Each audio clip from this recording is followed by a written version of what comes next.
तो जो नजरियो तवज्जो कर रुश्तुल ईमान जे अंदर मौलवी अब्दुल रशीद समंदरी लिखे तो तफसीर नईमी जे अंदर इन्हनि जो हकीमुल उम्मत मुफ्ती अहमद यार खान साहब गुजराती लिखे तो इन खां अलावा खजाइनुल इरफान जे अंदर जनाब मौलवी नईमुद्दीन मुरादाबादी लिखे तो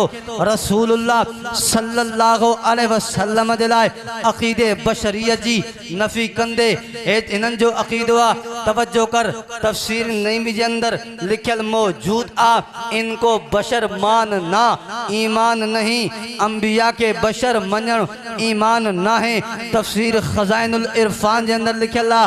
जेके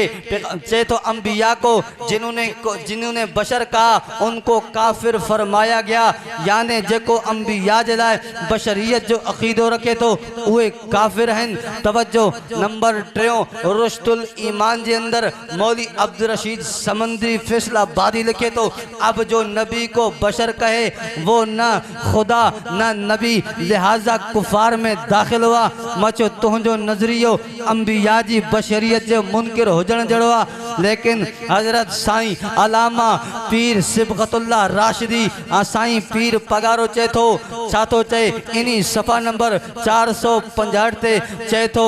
त न को चवा थो त को आऊं मलाइक आया, अगते लिखे तो आऊं अवां जहिड़ो इंसान आया,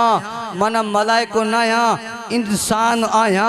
जी अमी इंसान हो असां भी इंसान हो। इन करे अंबिया जी बशरियत के जी कुरान बयान किया हुआ, अंबिया जी बशरियत के जी प्यारे नबी पंहिंजे फरमान में बयान फरमायो आ, इन्नमा अन बशर मिसलुकुम अंसा कमा तनसौना फ़इदा नसीतो फ़ज़क्किरूनी। बुखारी जे अंदर इमाम मोहम्मद बिन इस्माइल अल बुखारी रहमहुल्लाह रवायत आंदिया इन खां अलावा सही मुस्लिम जे अंदर रवायत मौजूद आ। अल्लाह जे नबी जो इरशाद आ मां इंसान आ, इन्हनि जो अक़ीदो बशरियत जी नफ़ी जो आ। तवज्जो कर साईं पीर पगारो चए तो आऊं अवां जहिड़ो इंसान आ, मां भी इंसान आ, गोया के तमाम अंबिया भी इंसान आ।